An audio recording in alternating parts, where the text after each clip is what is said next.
अम्मा बादु फ़ाऊज़ु बिल्लाहि मिनश्शैतानिर्रजीम बिस्मिल्लाहिर्रहमानिर्रहीम। तिल्का उम्मतुन क़द ख़लत लहा मा कसबत व लकुम मा कसबतुम वला तुसअलूना अम्मा कानू यअमलून। सदक़ल्लाहु मौलानल अज़ीम व सदक़ रसूलुहुन नबियुल करीम। इन्नल्लाह व मलाइकतहु युसल्लूना अलन नबी या अय्युहल्लज़ीना आमनू सल्लू अलैहि व सल्लिमू तस्लीमा। अल्लाहुम्मा सल्लि अला सय्यिदिना व मौलाना मुहम्मदिन व अला आलि सय्यिदिना व मौलाना मुहम्मद सलातन दाइमतन मक़बूलतन तुअद्दी बिहा अन्ना हक़्क़ल अज़ीम। अस्सलातु वस्सलामु अलैका या रसूलल्लाह व अला आलिका व अस्हाबिका या हबीबल्लाह। हुवल हबीबुल्लज़ी तुरजा शफ़ाअतुहु लिकुल्लि हौलिन मिनल अहवालि मुक़्तहिमी। या रब्बि बिल मुस्तफ़ा बल्लिग़ मक़ासिदना वग़फ़िर लना मा मदा या वासिअल करमी। या अकरमल ख़ल्क़ि माली मन अलूज़ु बिही सिवाका इंद हुलूलिल हादिसिल अममी।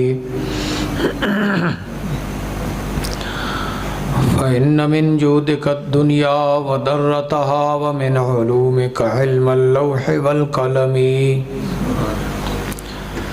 जाअत लिदअवतिहिल अशजारु साजिदतन तमशी इलैहि अला साकिन बिला क़दमी।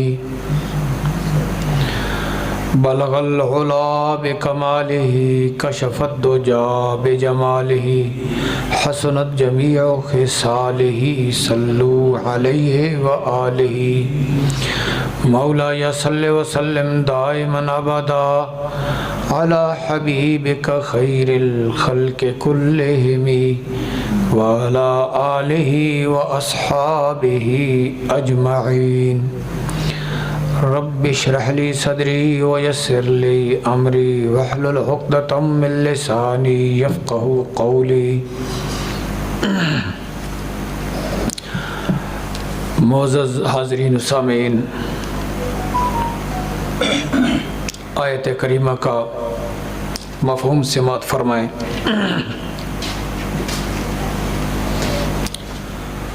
गुज़श्ता आयात बय्यनात में अंबिया किराम का ज़िक्र हुआ। हज़रत इब्राहीम अलैहिस्सलाम, हज़रत याक़ूब अलैहिस्सलाम और उनकी औलादों का ज़िक्र हुआ। अब यहाँ इरशाद फरमाया तिल्क उम्मतुन कद खलत, ये एक उम्मत है जो गुज़र चुकी। लहा मा कसबत वलकुम मा कसबतुम, उनके लिए वो है जो उन्होंने कमाया और तुम्हारे लिए वो है जो तुम कमाओगे। वला तुसअलूना अम्मा कानू यामलून, और उनके कामों की तुमसे पुरसश न होगी।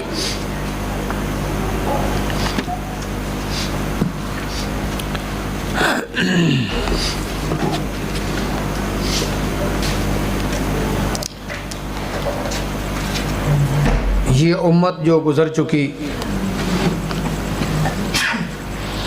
हज़रत इब्राहीम अलैहिस्सलाम, हज़रत याक़ूब अलैहिस्सलाम, उनकी औलादें, उनके मुतअल्लिक़ इरशाद फरमाया। अब यहूद नसारा ये समझते थे कि हम अंबिया की औलादें हैं और हमारे लिए ये एज़ाज़ काफ़ी है कि हम अंबिया की औलाद हैं। और उनका दावा ये था, यहूद का अपनी जगह पर, नसारा का अपनी जगह पर, कि हम ही सबसे बेहतर हैं। और वो ये दावा रखते थे कि हम ही कामयाब लोग हैं और हक़ पर हैं और सबसे फ़ाइक हैं। ये उनका दावा था। तो इस आयत करीमा में ये इरशाद फरमाया कि वो लोग तो गुज़र चुके, अब तुम अपना मेयार वाज़े करो कि तुम क्या हो। और इस मकाम पर जो साबिका आयतों में आपने सिमात फरमाया, अम कुंतुम शुहदा इज़ हदर याकूब अल मौत के तहत उनसे पूछा गया कि क्या तुम उस वक़्त मौजूद थे जिस वक्त हज़रत याकूब अलैहिस्सलाम की मौत का वक्त करीब आया और उन्होंने अपनी औलादों को वसीयतें की। यानी कि तुम लोग जो दावे कर रहे हो, तुम्हारे पास अपने दावों के ऊपर कोई दलील नहीं है और तुम्हारे पास कोई सदाकत मौजूद नहीं है। तो इस मकाम पे उन्हें तंबीह की गई कि सिर्फ़ तुम्हारा ये दावा करना कि हम उन हस्तियों, पाक हस्तियों की औलादों से हैं, लिहाजा हमारे लिए यही काफ़ी है। तो अल्लामा इस्माइल हक्की रहमहुल्लाह ताला इस मकाम पर इरशाद फरमाते हैं कि उनको ये तंबीह की गई कि उनके जो अमल हैं वो तो उनके लिए थे, उनके अमल तुम्हें फ़ायदा नहीं देंगे जब तक कि तुम उनके ताबेदार नहीं हो जाते, उनकी इत्तिबा नहीं करते। इत्तिबा के बग़ैर तुम्हें अपने असलाफ से कुछ फ़ायदा नहीं हो सकता। ये गलतफहमी उनके ज़हनों में मौजूद थी और आज भी बाज़ लोगों के ज़हनों में ये गलतफहमी होती है कि हम औलिया अल्लाह की औलादों से हैं, हमारे नसब बड़े आला हैं, लिहाजा सिर्फ हमारा नसब ही हमें बचा लेगा। तो उनके लिए भी तंबीह है। ऐसा सोचने वालों के लिए तंबीह है कि सिर्फ नसब का आला होना कामयाबी का दारो मदार उस पर नहीं है, बल्कि अकायद का, अमाल का उनके मुताबिक होना ज़रूरी है। अब हज़रत याकूब अलैहिस्सलाम ने जो अपनी औलादों को वसीयत फरमाई, इन दावेदारों का उन वसीयतों के साथ तो कोई ताल्लुक़ नहीं बनता, लेकिन सिर्फ ये चाहते हैं कि हमारा इंतिसाब और हमारी निस्बत जो अंबिया की तरफ है यही हमारे लिए काफ़ी है।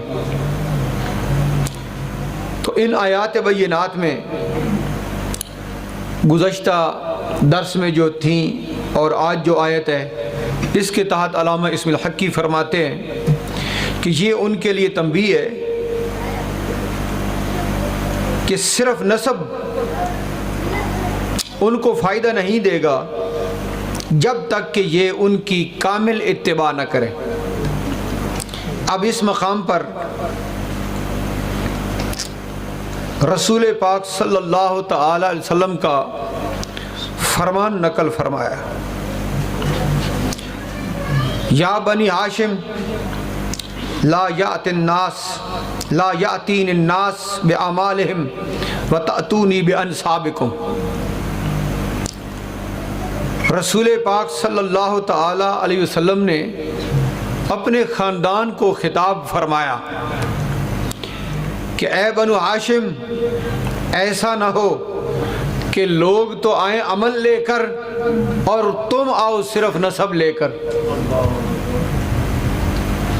ए बनी हाशिम, तुम इस तरह ना करना कि सिर्फ अपने नसब के ऊपर फ़ख्र करते रहना कि हमारा नसब बड़ा आला है, तो लोगों के पास आमाल हो और तुम ये कहो कि हमारे पास आला नसब है।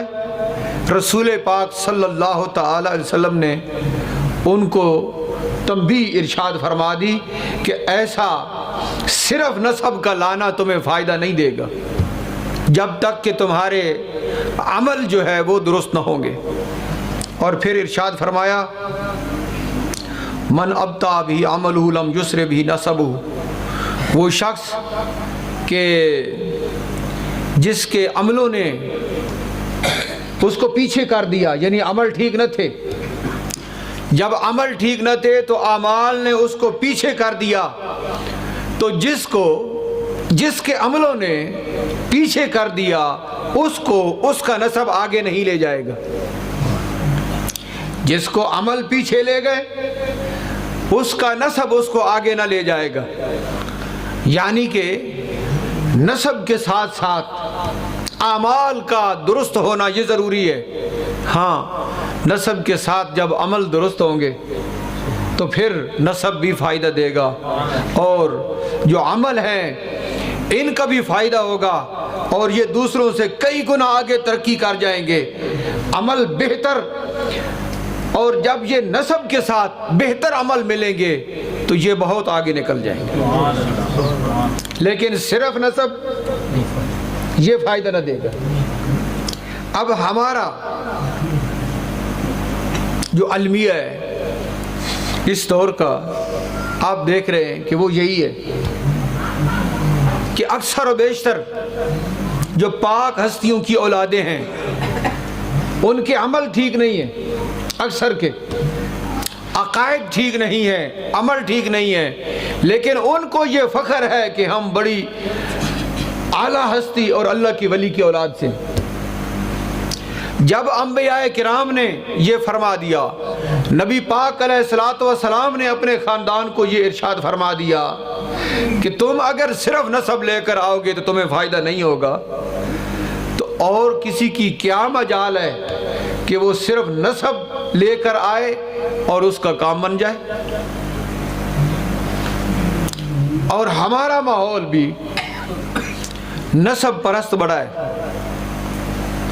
हकीकत को नहीं देखते, सिर्फ नसब को देखते कि ये आला नसब वाले हैं। अब न देखा अकीदा, न देखा अमल, न देखी हिदायत, सिर्फ देख लिया नसब, नसब बड़ा आला है। तो बात यह है कि नसब से अकीदा मुक़द्दम है, अमल मुक़द्दम है। नसब अगर शराफत रखता है तो वो अकीदे की वजह से शराफत रखता है, अमल की वजह से शराफत रखता है। अगर अकीदा और अमल नहीं है तो फिर नस्बी शराफत ख़त्म हो जाती है। इस मकाम पर अल्लामा इस्माइल हक्की ने बड़ी मिसालें इरशाद फरमाई। ये भी इरशाद फरमाया कि सारे बनी नौ इंसान हज़रत आदम अलैहिस्सलाम की औलाद हैं। तो इस तरह तो सारे ये कह सकते हैं कि हम हज़रत आदम अलैहिस्सलाम की औलाद हैं, अल्लाह के नबी की औलाद हैं। इसमें काफिर भी हैं, मुसलमान भी हैं, नेकोकार भी हैं, बदकार भी हैं, सारे हैं। लेकिन क्या कोई शख्स ये कह सकता है कि सारे बनी नौ इंसान चूंकि आदम अलैहिस्सलाम की औलाद है, अल्लाह के नबी की औलाद है, लिहाजा जो कुछ भी करते रहे ये कामयाब है? हालांकि उसमें काफिर भी हैं, मुसलमान भी हैं। तो कोई शख्स ये नहीं कह सकता कि जो काफिर हैं वो भी चूंकि आदम अलैहिस्सलाम की औलाद से हैं लिहाजा वो भी कामयाब है, नहीं ना कह सकते। तो मालूम ये हुआ कि जो सिर्फ नसब है ये काफी नहीं है, ईमान अमल इसका होना जरूरी है। अगर सिर्फ नसब को देखें, अल्लामा इस्माइल हक्की फरमाते हैं कि दुनिया में तो लोग नसब का एतबार करते हैं, मुमकिन है दुनिया में इनको फ़ायदा हो जाए लेकिन आखिरत में इनको फ़ायदा नहीं होगा, आखिरत में इनको फ़ायदा नहीं होगा, ये खसारे में होंगे। क्यों? कि जब मलकुल मौत आएगा और आखिर वक्त आएगा तो उस वक़्त सिर्फ दारो मदार जो नसब का है ये ख़त्म हो जाएगा, वहाँ ईमान अमल अकीदे को देख। अब यहाँ पे इरशाद फरमाया कि देखो भाई ये ऊद एक लकड़ी है जिसको जलाते हैं तो खुशबू आती है, दूसरी भी लकड़ियाँ हैं और ऊद भी एक लकड़ी है, लेकिन इसके अंदर एक वस्फ है कि जब इसको आग लगती है तो खुशबू फैल जाती है ये भी लकड़ी, लेकिन अपने इस वस्फ की वजह से दूसरी लकड़ियों से मुमताज है। तो जिस इंसान में कोई अच्छा वस्फ आ जाएगा, कोई अच्छी खूबी आ जाएगी, अच्छा अमल आ जाएगा, तो वो उस अच्छे अमल की वजह से दूसरों से मुमताज हो जाएगा। अल्लामा अली कारी ने इरशाद फरमाया, वो फरमाते हैं कि बहुत से ऐसे लोग हैं कि जो हमारा माहौल है ना इसमें नसब को ज़्यादा तरजीह देते हैं, लेकिन अल्लामा अली कारी वो इरशाद फरमाते हैं कि बहुत से ऐसे लोग हैं कि दुनिया में जिनके नसब का कोई आलम यार नहीं है, बल्कि वो इरशाद फरमाया कि ग़ुलामों की फहरिस्त में आते हैं, जो ग़ुलामों की औलाद है, लेकिन उन्होंने इल्म हासिल किया, दीन मतीन की खिदमत की, अल्लाह पाक जल्ल शानहू ने उनको बड़ा ऊंचा मकाम अता फरमा दिया। अल्लामा अली कारी ने इन लोगों के लिए कि जो अच्छे औसाफ के साथ मुत्तसिफ हो गए कुछ लफ्ज़ इस्तेमाल किए हैं। इरशाद फरमाया कि अगरचे दुनिया के एतबार से इनका कोई ख़ास काबिल एतबार नसब नहीं है, लेकिन इसके बावजूद हम सादातुल उम्मत व यनाबीउर रहमत, ये उम्मत मुस्तफ़ा के सिरदार भी है और रहमत के चश्मे भी है। सुभान अल्लाह। क्यों? कि इन्होंने अच्छे औसाफ की वजह से एक ख़ास मकाम हासिल कर लिया है। हमारा मुआशरा अगर कोई इल्म में, तकवा में, अमल में कितना ही ऊंचा क्यों ना चला जाए, हमारा मुआशरा कहता है कि नहीं यार ये सैयद तो नहीं है, लेकिन शरीयत मुताहरा अच्छे अमल वालों को, अच्छे इल्म वालों को एक ख़ास मकाम अता फरमाती है। कोई ये ना समझे कि नसब की शराफत का हम इनकार कर रहे हैं। नसब की शराफत मुसल्लम है, लेकिन उस वक़्त कि जब अक़ीदा भी अच्छा हो और अमल भी अच्छा हो। अक़ीदा और अमल ना हो तो फिर सिर्फ नसब को देखना ये बुत परस्ती है। अब इरशाद फरमाते कि लकड़ी है, लेकिन उसके अंदर एक वसफ़ आया तो दूसरी लकड़ियों से वो जुदा हो गए। और फिर दूसरी मिसाल देते हैं इरशाद फरमाते हैं कि ये जो कस्तूरी है, खुशबू है, ये भी एक हिरन का खून है। ये हिरन नहीं होता तो हिरन, बाज हिरन ऐसे हैं कि उनके खून से कस्तूरी बनती है वो भी खून। लेकिन जिस खून से कस्तूरी बन गई, खुशबू बन गई, उसका मकाम दूसरे खून से बुलंद हो गया, क्योंकि उसके अंदर एक वसफ आ गया है। बाकी खून जो है वो जमीन पर गिरे तो कुछ वक्त के बाद बदबूदार हो जाता है, लेकिन कस्तूरी हमेशा के लिए खुशबूदार रहती है। तो इस खून में एक वसफ आ गया, इस वसफ की वजह से ये खून कस्तूरी कहलाया और दूसरे खून से बुलंद मकाम पा गया। तो जब औसाफ अच्छे आते हैं मुसलमान में, कलमा गो में, उसका नसब या उसका कारोबार कोई भी क्यों ना हो, जब औसाफ अच्छे आते हैं तो वो अच्छे औसाफ उसको बुलंद और आला मकाम अता फरमाते हैं। मुसलमान अकीदे से और औसाफ से बनता है। तो ये इरशाद फरमाया कि कभी ऐसे होता है कि अच्छे औसाफ की वजह से बंदा बुलंद मकाम पा जाता है, और कभी ऐसा होता है कि कभी औसाफ की वजह से बंदा मकाम और मर्तबा से गिर जाता है। यहाँ पर एक और बात इरशाद फरमाई अल्लामा इस्माइल हक्की ने। हमारे यहाँ इन आयात में ना ये रद्द हो रहा है यहूद नसारा का, जो कहते थे कि हमारा नसब बड़ा आला है। अंबिया की तालीमात को पस पुश डाला और कहा हमारा नसब बड़ा आला है। तो ये उनका रद्द किया जा रहा है कि जब तुम्हारा अमल ठीक नहीं और जब तुम्हारा ईमान और अकीदा ठीक नहीं तो तुम्हारे इस दावे का कोई मेयार नहीं कि तुम कह दो हम अंबिया की औलाद है। और हमारा जो मुआशरा है ऐसी चीज़ों को अहमियत देता है, ज़ाहिरदारी को अहमियत देता है, और ऐसी चीज़ें हक़ को कबूल करने से रुकावट बनती हैं। इसके मुतल्लिक़ एक इरशाद फरमाया अल्लामा इस्माइल हक्की ने। यहाँ ये इरशाद फरमाया कि जब तक कि तुम अमाल में अच्छे नहीं हो तुम्हारे किसी नसब का एतबार नहीं है। इस मकाम पे इरशाद फरमाया मा क़तअका अनिल्लाहि फ़हुवा ताग़ूतुन। इरशाद फरमाया कि अल्लाह से जो चीज़ तुम्हें दूर करती है वो चीज़ ताग़ूत है, वो चीज़ ताग़ूत है, शैतान है, अल्लाह का मुकाबिल है। जो चीज़ तुम्हें अल्लाह से दूर करती है वो ताग़ूत है। और एक मकाम पे इरशाद फरमाया कि ये बुत है।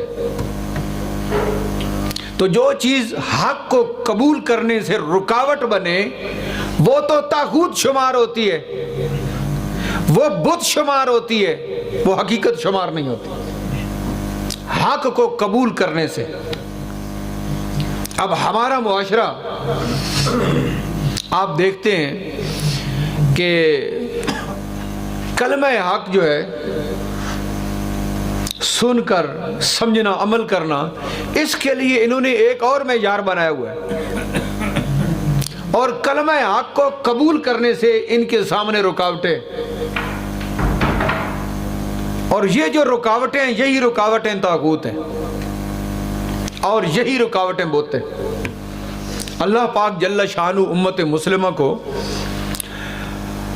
हक़ाइक़ समझने की तौफीक नसीब फरमाए।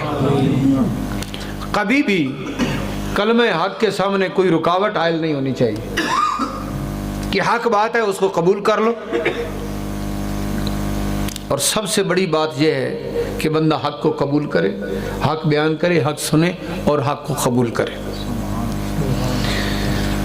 इस मकाम पर कि जब तक कि अच्छे अमल न होंगे नसब फ़ायदा न देगा। तो एक बहुत लंबी रिवायत दर्ज फरमाई अल्लामा इस्माइल हक्की ने। तो आज के दर्स में ये पूरी रिवायत और इसका मफ़हूम मैं अर्ज़ करता हूँ कि दीन इस्लाम के अंदर जो अमल है, किसी भी अमल को हकीर न समझना चाहिए। क्या मालूम कि कौन सा अमल किस वक्त उस करीम परवरदिगार को पसंद आ जाए और वही अमल कामयाबी का सबब और जरिया बन जाए। ना तो कभी ये फख्र और तकब्बुर करना चाहिए कि हम बड़े नेक हैं, ये भी नहीं करना चाहिए, और किसी नेकी को हकीर भी ना समझना चाहिए।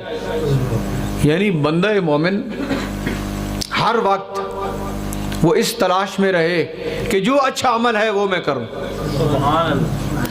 और हर अच्छे अमल के ऊपर हमेशगी इख्तियार करे और उसके अंदर इखलास रखे। आखिर में अल्लामा इस्माइल हक्की इसकी वजाहत फरमाएंगे कि अमल वो है कि जो रब ताला जल्ला शानू की रज़ा के लिए हो और इखलास के साथ। इखलास इसी को कहते हैं। और जो अमल उस दरबार में कबूल हो जाए बंदे की बिगड़ी बन जाती है। अब वो रिवायत से मात फरमाए। इरशाद फरमाते हैं कि हदीस शरीफ में ये बात आई है कि नबी करीम सल्लल्लाहु ताला अलैहि वसल्लम ने इरशाद फरमाया, इन्नी रअयतुल बारिहत अजबन। इरशाद फरमाया कि गुज़श्ता रात में मैंने एक अजीब व गरीब ख्वाब देखा है। और आपको मालूम है कि अंबिया का ख्वाब हकीकत होती है। अंबिया का ख्वाब हकीकत होती है, वो ख्याल नहीं होता, वो हकीकत होती है। तो इरशाद फरमाया कि गुज़श्ता रात को मैंने बड़ा अजीब व गरीब ख्वाब देखा। तो इस तवील रवायत का मैं सिर्फ आपके सामने इसका खुलासा और तर्जुमा अर्ज़ करता जाऊँगा। इरशाद फरमाया कि मैंने एक शख्स को देखा अपनी उम्मत से, मलकुल मौत उसके पास आया ताकि उसकी रूह को कब्ज़ करे। तो सामने उस शख्स की जो अपने वालिदैन के साथ नेकी और हुस्न सलूक था वो सामने आ गया। मलकुल मौत आया रूह को कब्ज़ करने के लिए। तो जब वहाँ सामने आया तो उस शख्स की अपने वालिदैन के साथ नेकी और हुस्न सलूक कमाल दर्जे का था। इस अमल को देखकर मलकुल मौत वापस चला गया। जो हदीस शरीफ में आता है ना कि अल्लाह ताला उम्र को बढ़ा देता है, ज़िंदगी को लंबा फरमा देता है नेक अमलों की वजह से, कि जब ये देखा तो फरिश्ता वापस चला गया। गोया कि और मोहलत मिल गई, अमाले साला की और मोहलत मिल गई। और फिर फरमाया कि मैंने एक शख्स देखा अपनी उम्मत से कि उसके ऊपर कब्र का अजाब आ चुका है। कब्र का अजाब, जो ही कब्र का अजाब उसके ऊपर आया तो उसका जो एक अमल था ना कि वुज़ू को अच्छे तरीके से करना, अच्छे तरीके से वुज़ू करना, जो उसका अमल था वो सामने आ गया। और इस वुज़ू के अमल ने उसको कब्र के अजाब से बचा लिया। कब्र का अजाब आ चुका था, वुज़ू बड़ा तसल्ली से करता था, करीम परवरदिगार के दरबार में यही अमल कबूल था। वुज़ू करना आ गया सामने और कब्र के अजाब से बचा लिया। फिर फरमाया कि एक शख्स को मैंने अपनी उम्मत से देखा कि शयातीन ने उसको घेर लिया है कि अब उसको वो मुकम्मल तौर पर गुमराह करें और अपने दबोचे में लें।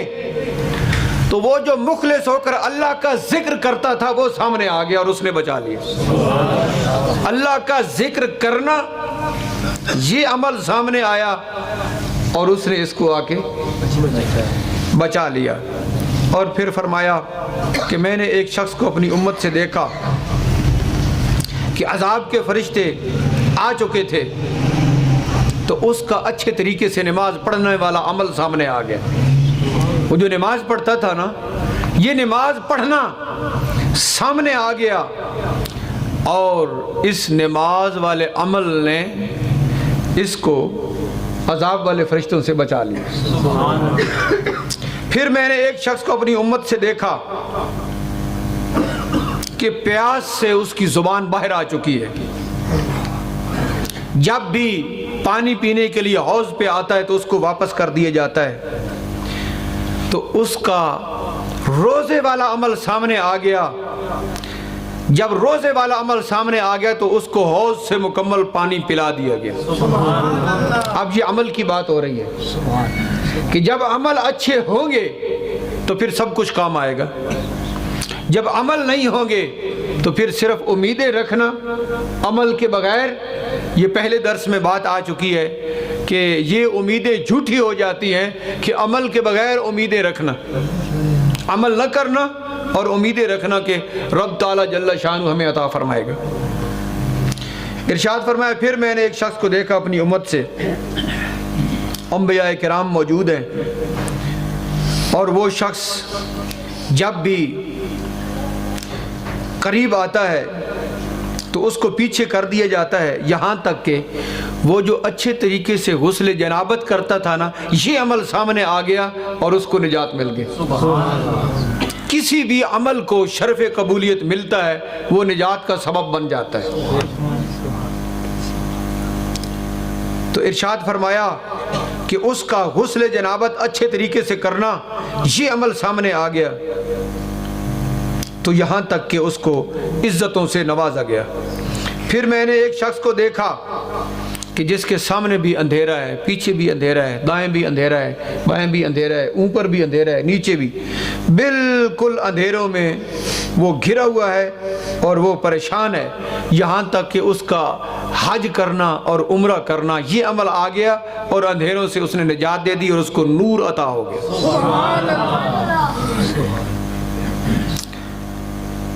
रोशनी में उसको दाखिल कर दिया गया।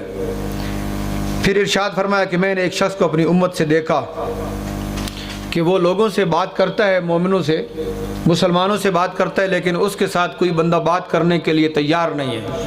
वो बात करता है लेकिन कोई उसके साथ बात करने के लिए तैयार नहीं है। इसका अमल था सिला रहमी, जो रिश्तेदारों के साथ, करीबियों के साथ ताल्लुक़ जोड़ना, ये ताल्लुक़ जोड़ने वाला अमल जो है वो उसका था। जब ये ताल्लुक़ जोड़ने वाला अमल सामने आया तो इसने आके कहा, या माशरल मोमिनीन कल्लिमू हो, ऐ मुसलमानों की जमात, तुम इसके साथ बात करो, तुम इसके साथ बात करो, क्योंकि ये सिला रहमी वाला काम करता था। इस अमल ने आके उसको बचा दिया। फिर इरशाद फरमाया कि मैंने एक शख्स को देखा अपनी उम्मत से कि जहन्नम की आग जो है वो भड़क रही है, उसके सामने आती है और वो कोशिश करता है कि अपने हाथ से उसको हटाए। यहाँ तक कि इस परेशानी के आलम में तो जो ज़िंदगी में उसने कोई सदका व खैरात किया था ना, ये अमल आ गया और इसने आके उसको उस आग के शोले से बचा लिया। इरशाद फरमाया कि फिर मैंने अपनी उम्मत के एक शख्स को देखा कि जहन्नम के वो मामलात पर जो मामूर हैं फरिश्ते, वो आए उसको लेने के लिए। यहाँ तक कि उसका एक अमल था, अमर बिल मारूफ और नही अनिल मुनकर, लोगों को नेकी का बताता था और बुराई से रोकता था। ये अमल आया और इसने आकर उसको बचा लिया और उसको अजाब से बचाकर रहमत के फरिश्तों के हवाले कर दिया। इरशाद फरमाया, फिर मैंने एक शख्स देखा अपनी उम्मत से जो अपने घुटनों के ऊपर पड़ा हुआ है और सामने उसके हिजाब है और बहुत ही मुश्किलात के अंदर मौजूद है। तो उसका अच्छा इखलाक जो था ना, ये अमल आ गया और अच्छे इखलाक वाले अमल ने इसको आके निजात दे दी। वो जो घुटने के बल पड़ा था और कोई उसके लिए चाराकार नज़र नहीं आ रहा था, तो उसका जो अच्छा इखलाक था इसने आके उसको बचा लिया और अल्लाह के दरबार में इज़्ज़त के साथ उसको पहुंचा दिया। फिर फरमाया कि मैंने एक शख्स को देखा कि जिसका नाम-ए-अमाल उसके बाएं हाथ में दिया जाता है, तो जिसका नामा अमाल बाएं हाथ में आ जाए परेशानी का आलम है, तो उसका नामा अमाल उसके बाएं हाथ में आता है, वो परेशान है।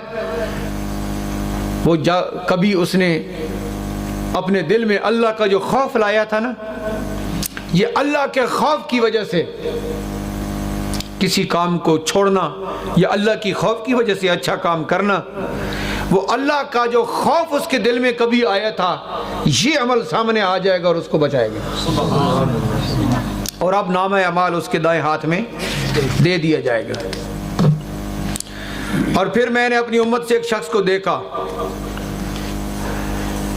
कि जिसका नामा अमाल जो हल्का है, थोड़ा है, उसके अमल थोड़े हैं। यहाँ तक के ये जो छोटे बच्चे फौत हो जाते हैं, इनमें से कोई आ जाएगा और वो आके इसके अमलों को बढ़ा देगा।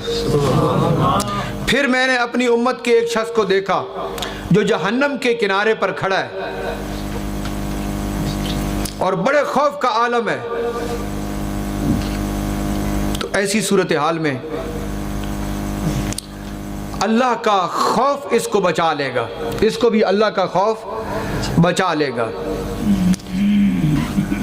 और इरशाद फरमाया कि फिर मैंने अपनी उम्मत में से एक शख्स को देखा कि जो जहन्नम में जा रहा है, तो वो ज़िंदगी में कभी अल्लाह के खौफ से रोया था और उसके आंसू बह गए थे। ये आंसू का बह जाना आज उसके काम आएगा और उसको जहन्नम से बचाएगा। इरशाद फरमाया फिर मैंने अपनी उम्मत के एक शख्स को देखा जो पुल सिरात पर खड़ा है, कांप रहा है, यहाँ तक के अल्लाह जल्ला शानू के मुताल्लिक जो उसका हुस्न ज़न था ना कि मेरा मालिक मुझे माफ़ फरमाएगा, ये हुस्न ज़न उसको काम आ जाएगा। हर अमल किसी न किसी मकाम पे उसको काम आ रहा है और कबूलियत का दर्जा पा रहा है। इरशाद फरमाया एक शख्स को देखा अपनी उम्मत से कि यह भी पुल सिरात पर है, कभी गिरता है कभी उठता है, मुख्तलिफ़ किस्म की इसकी सूरत हाल है। तो इस शख्स ने भी जो दुनिया में नमाज पढ़ी थी, आज नमाज इसको काम आ जाएगी और नमाज वाला अमल इसको बचाएगा, तक के इसको जन्नत के दरवाजे पर ले जाएंगे। इरशाद फरमाया एक शख्स कि जिसको जन्नत के दरवाजे पर लाया जाता है और फिर जन्नत के दरवाजे को बंद किया जाता है, तो इसने जो सच्चे दिल से पढ़ा था ना, ला इलाहा इल्लल्लाह मुहम्मदुर रसूलुल्लाह, आज ये कलमा पढ़ना इसके काम आ जाएगा। कि रसूल पाक सल्लल्लाहु ताला अलैहि वसल्लम ने इरशाद फरमाया मन काल ला इलाहा इल्लल्लाह मुखलिसन दखलल जन्नह, जिसने इखलास के साथ ला इलाहा इल्लल्लाह पढ़ा, ये ला इलाहा इल्लल्लाह पढ़ना इसको जन्नत में ले जाएगा। अब इस मकाम पर सहाबा ने अर्ज़ की या रसूलल्लाह ये इखलास क्या है? अब ये समझना आप, ये इखलास क्या है? नबी पाक अलैहिस्सलाम ने इरशाद फरमाया कि अल्लाह की हराम करदा चीज़ों से जो चीज़ तुम्हें रोकती है ये इखलास है। महारिम से जो रोकती है ये क्या है? इखलास है। तो मालूम ये हुआ, अल्लामा इस्माइल हक्की फरमाते हैं कि सब कुछ अल्लाह के फ़ज़ल से होता है, लेकिन ये ज़रूरी है कि बंदा अमल जो है वो अच्छे रखे और इखलास रखे और रब ताला जल्ला शानू पर तवक्कुल रखे, किसी अमल को हकीर न समझिए।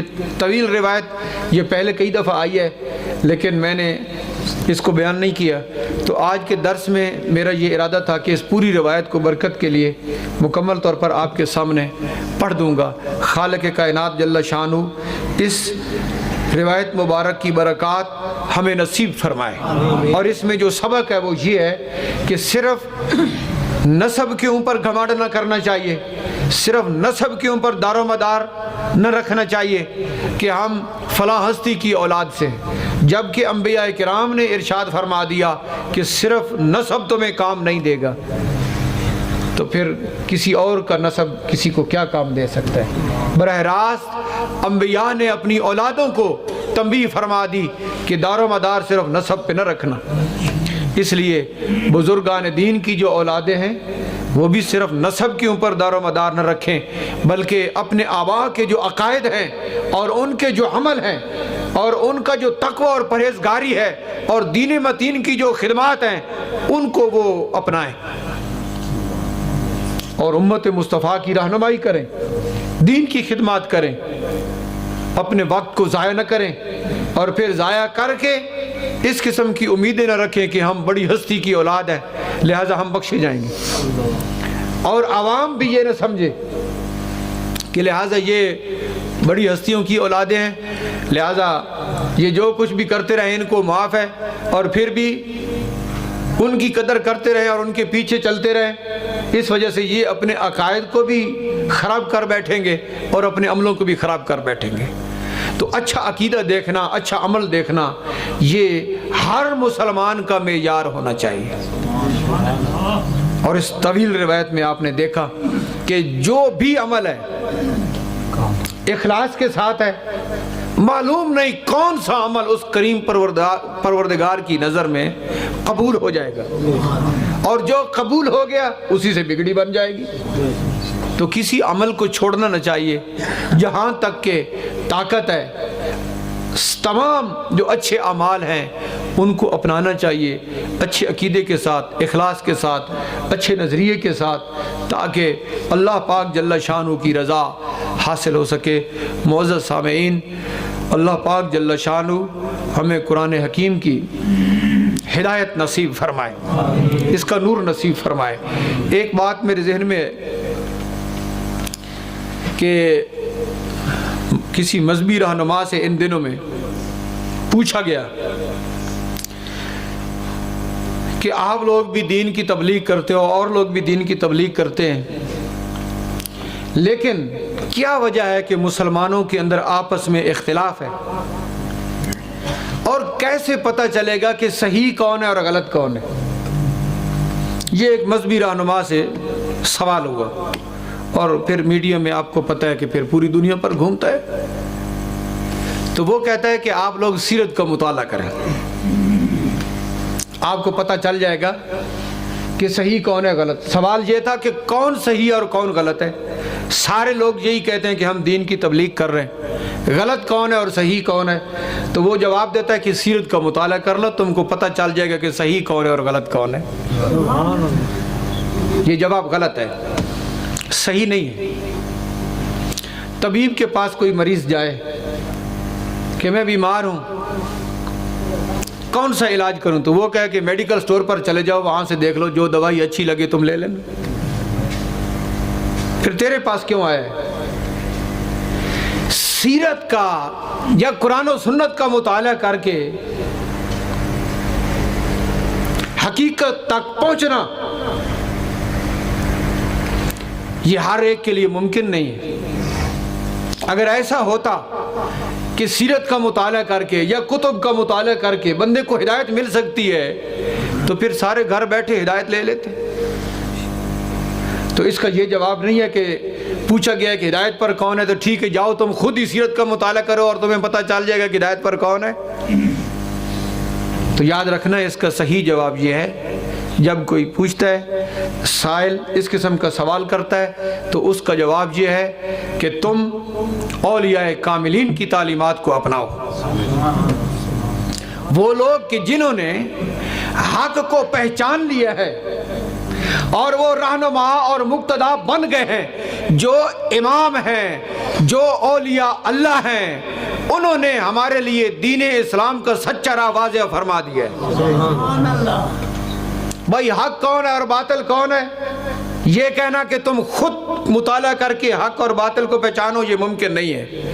तो जिन्होंने हक को पहचान कर उम्मत की रहनुमाई की है, उनकी तरफ रहनुमाई करो कि इन्नल उलमा वरसतुल अंबिया, अंबिया के जो वारिस हैं, जिनको अल्लाह पाक जल्ला शानहू ने दीन के सारे उलूम अता फरमा दिए हैं, उनकी तरफ रहनुमाई करो। इसका जवाब ये बनता है कि तुम दाता गंज बख्श अली हजवेरी की तालीमात को अपना लो।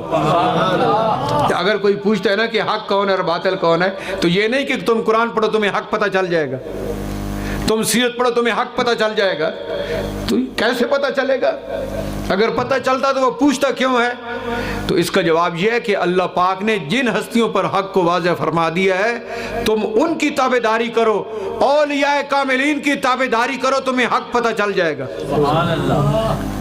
हज़रत दाता गंज बख्श अली हजवेरी की तालीमात को सामने रखो, हज़रत मुजद्दिद अल-फ़सानी की तालीमात को तुम अपना लो, सुल्तानुल आरिफीन बुरहानुल वासिलीन हज़रत सुल्तान बाहू रहमहुल्लाह की तालीमात को सामने रख लो,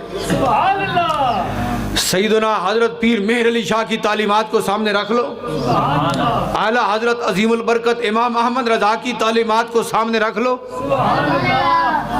ये जवाब है कि जो औलियाए कामिलीन हैं, अइम्मे दीन हैं, उनकी तालीमात को तुम सामने रखो, तुम्हें पता चल जाएगा कि हक क्या और बातिल क्या है। और फिर इसमें आम बंदे को समझ नहीं आएगी, तो उसको चाहिए कि अहले इल्म की तरफ रुजू करे और अहले इल्म से पूछे कि हुजूर बताओ इस मसले में दाता गंज बख्श अली हजवेरी ने क्या रहनुमाई फरमाई है। समझ रहे हैं आप? इस मसले में मुजद्दिद पाक ने क्या रहनुमाई फरमाई है। इस तरह अहले इल्म से पूछो कि हुजूर बताओ कि इस मसले में इमाम आज़म अबू हनीफा ने क्या रहनुमाई फरमाई है, इस मसले में अल्लाह के वलियों ने क्या रहनुमाई फरमाई है, तो बिल्कुल हक वाज़ेह हो जाएगा और बातिल का भी पता चल जाएगा।